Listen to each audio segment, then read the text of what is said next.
Okay, so I want to tell you the story when I got my first real book.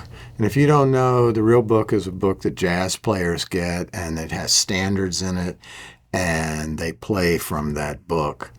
From my understanding, it was prepared like in the 70s by a group of students at Berklee College of Music, which is a well-known jazz school. It was illegal to have for a long time, but people were still selling it. So when I was in my 20s and I was learning jazz guitar, I decided I was going to get a real book. And so I went to the music store and I walked in, long hair down to here, and, blue jeans and all that stuff.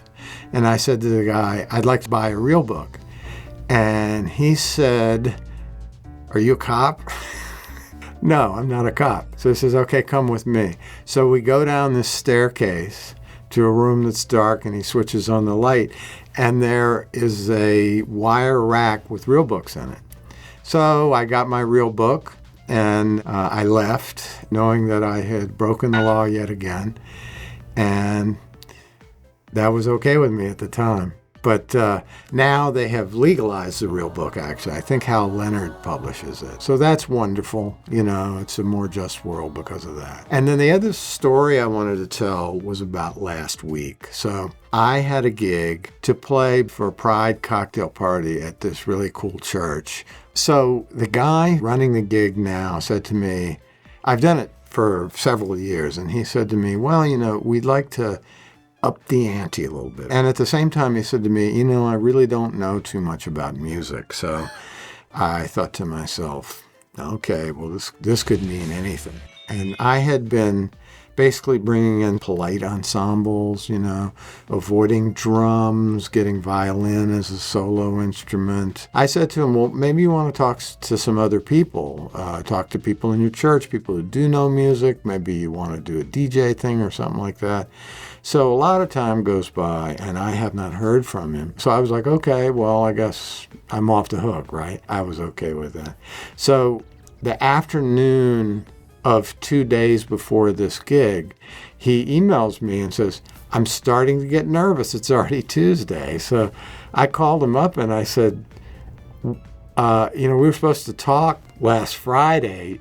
What happened? So anyway, we worked it out, and so the gig was on. So I suddenly had to look for players, and I found this great bass player I've always wanted to play with, Pedro Gerardo, and I couldn't find anybody else. So I was like, okay, Pedro, you and me could do it if we want to, but wouldn't it be nice to have a sax player or maybe just a drummer or whatever? So he went out and found a couple of players. He has a big band and knows a lot of people. One of those players was Itai Chris. That guy is an amazing flute player, just unbelievable. And the other player was Dan Aaron, who was a really great drummer. So we had a kick-ass group of people, of which I was the weak link, right? So, and I practice a lot, but I always play solo. So every time I do this gig, I have to back up a little bit and think about what I'm going to play with other players. Like, what am I going to do if the melody's being covered by a melodic player and then there's a bass, right? You don't want to do too much stride because you'll get in the bass player's way. You don't double the melody, so there's a different role to play. I practiced for a little bit, practiced on the day of, and I was just a nervous wreck. Then I went in there, and the gig was just great. It was so much fun. The next day, I was like, okay, I'm going to get this app. And it was pretty quick that I really got into it. So I wanted to show you a little bit about this because I had never heard about it. Obviously, this app is going to work the best for you if you understand what the limitations of it are. It's not like playing with real people. And of course it's not, because when you're in a room with people and you're basically telling the story of whatever your song is, you're going to increase the energy, you're going to change the orchestration, and all that happens in the moment spontaneously, but it can't happen with this app. There are a zillion songs in this app. This has all these songs that are put together by users. I downloaded a jazz playlist that had 1,450 songs in it. I checked all the songs that are in a real book.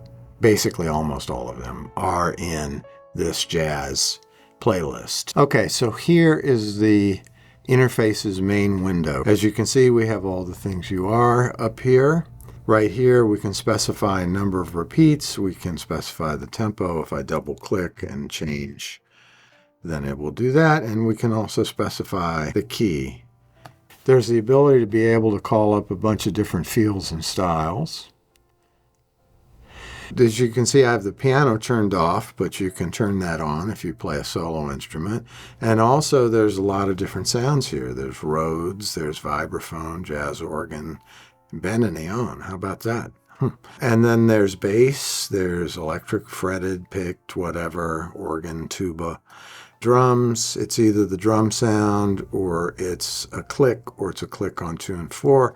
Plus you can have a little reverb. Then these two things down here, one is practice tempos. So you can increase the tempos at every repeat.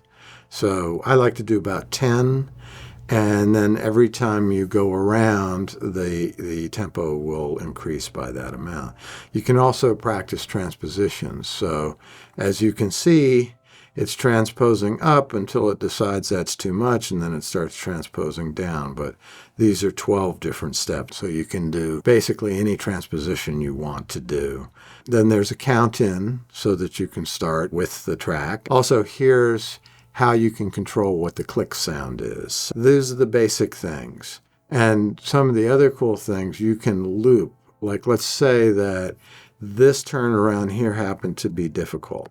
You just go in there and drag over those two, and then you can loop them. And if you'll notice, the tempo will increase. So in other words, right here, after it counts off, you'll see there's your tempo. And now it's going to increase to 110. And if we hang out, then it's going to increase to 120, etc. I would love for this to be able to be set for a number of times so that if you wanted to, say, do this 8 bars, you could do it 4 times at 100 and 4 times at 110, whatever, something like that. Because that's generally how I practice it, and I increment this manually. So let's take a look at the file menu. In the file menu, you can make a new song, you can duplicate a song. New songs have basically different forms automatically put in. In edit, a bunch of copy paste and a few things like delete beat or insert beat, which are germane to this application only. View, you can hide the sidebar or show it. You can hide player controls. You can also enter full screen. With the player, these are basically just hotkeys, so you can go up with the tempo just by tapping the equal sign, which is also the plus, or down with the minus sign. Stop is period. Play and pause is a space bar. Transposition styles, increase and decrease volume, and record. Now, I did test record a little bit. It records an MP4. I really don't care about that, so it doesn't matter so much to me.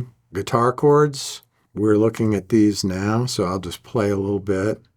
And you'll see that after the count off, they come up. These are basic guitar chords, so this is not going to show you anything earth-shattering about how to play guitar. I'm a guitarist too, and so I'm pretty familiar with this stuff. Also ukulele chords, and then we have piano chords. And these are pretty basic. This is great if you have not done a whole lot with piano. And then chord scales, I see how this might be helpful. This would be what scale you play over the current chord. A flat major, and then this is 2 chords per bar, which is why 2 showed up. This could be helpful. The library, as you can see, is right over here and has tons and tons and tons and tons and tons and tons and tons of songs. But let's say I wanted to find Blue Monk. There it is, right? So it's very easy to search and find your tune very quickly. Okay, so we'll talk about some of the cons. The first one, the feel is a little bit canned. The drums do have a weird way they rob from the cymbals sometimes. Software instruments like Superior Drummer or Easy Drummer don't do that. Second thing, don't throw your real book away because the real book has lead sheets. In other words, the melody is in there too. The melodies are not in the software. It's, as you can see, just chord symbols. I always come at this knowing the melody already, so this doesn't bother me at all. When I told my wife about this and showed it to her, she was like, well, where's the melody? It's like, well, you just know the melody.